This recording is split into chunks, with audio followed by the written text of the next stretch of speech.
Happy 2024. I want to start this year by talking a little bit about return to run readiness screening. A lot of face groups I see, people are like, I don't know how to start running. I'm 2 weeks postpartum or I'm 6 weeks postpartum.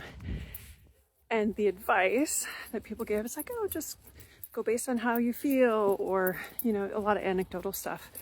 And so in 2019, we did get the beginning of some guidance from the UK Return to Run Guidelines. Tom Goom, Grania Donnelly, Emma Brockwell. Great start. If you haven't heard them on the Active Mom Postpartum podcast, we had them on, I guess it's about a year ago.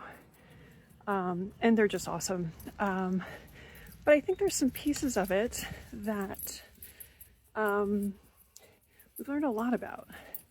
Like back in the day, if I had somebody do running in place or hopping on 2 feet or hopping on 1 foot to see how they were doing impact wise, and let's say they failed and started to have symptoms at 15 seconds or something really early on, I used to be like, oh, that's it, that's your baseline.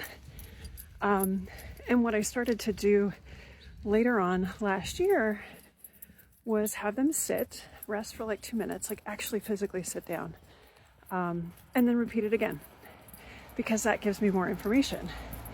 And the information that gives is like one of 3 things is going to happen. It's either going to be the same, it's going to be less time, or it's going to be more time. And the good news is that you can glean some information from that. So let's say it's about the same. You're like, all right, great. You obviously need some help. You can't get to the minute threshold here. If it's less, there's an endurance issue. But what I had was women that actually, like, maybe they could do 15 seconds double leg hopping. And this is not like trying to do a specific cadence. It's just trying to hop, period. And then took a rest. And then after that, proceeded to have 2 more rounds of a couple of minutes, like two sets of 1 minute in a row. And we're just completely astounded. And it's one of those things that I think has to do with the brain kind of just getting back the fact that the pelvic floor has to function like a dimmer switch and not like an on-off switch. And if your brain hasn't done that, impact stuff in a long time, if my dog freaks out, the cat walked by. And if your brain hasn't done that in a long time, then, the first time it's kind of like deer in headlights and you can't really figure it out. And then it kind of gets the hang of it and it's like, oh, okay, I know how to do this. And so I've seen this happen a bunch of times. And I think for those of you that are in clinical practice, please repeat some of these impact screening items more than once. And for those of you that are doing a DIY at home, do it more than once, because that first one might be just getting the rust off. Like, it literally might just be getting, your brain like, what the hell was that, honestly.